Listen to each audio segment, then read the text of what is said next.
नमस्कार मित्रांनो, आपलं स्वागत आहे वैदिक ऋषींचा वैज्ञानिक वारसा या मालिकेत। आज आपण बोलणार आहोत एका अशा ऋषींबद्दल ज्यांनी मानवी विचारांना तर्कशुद्धतेचे शस्त्र दिले, ज्यांनी ज्ञानाला विचार, युक्तिवाद आणि सिद्धांत यांची चौकट दिली।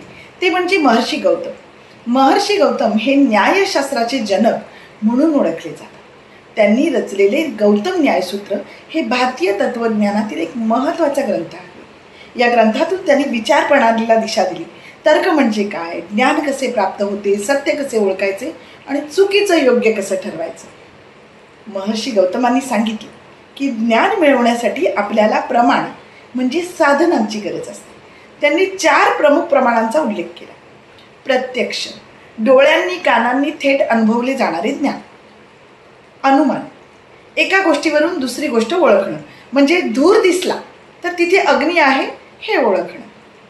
उपमान, तुलना करून शिकणं।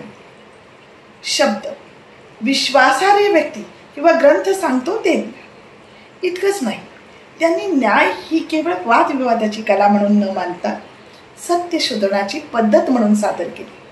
त्यामुळे त्यांचं शास्त्र केवळ तत्वज्ञानापुरता न राहता गणित, विज्ञान, औषधशास्त्र, समाजशास्त्र या सर्व ज्ञानशाखांना आधार देणारं ठरलं। असंही म्हटलं जातं की महर्षी गौतम हे अहिल्या यांचे पती होते आणि रामायणामध्ये त्यांचा उल्लेख येतो।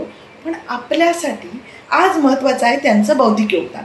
त्यामुळे भारतीय परंपरेला तर्काची कसोटी मिळाली। विचार करा, जर हा न्यायशास्त्राचा पाया नसता तर आपल्या आजच्या विज्ञान शाखाही इतक्या ठोस पद्धतीने उभ्या राहिल्या असत्या का? म्हणूनच महर्षी गौतम हे केवळ ऋषी नव्हते, तर ते भारतीय विज्ञानाचे तर्कशास्त्रीय वास्तुविशारद होते। पुढच्या भागात आपण आणखी एका ऋषींच्या वैज्ञानिक वारशाबद्दल जाणून घेऊया। तोपर्यंत विचार करा, सत्याकडे नेणारा मार्ग नेहमी तर्क, विचार आणि अनुभव यातून जातो। धन्यवाद।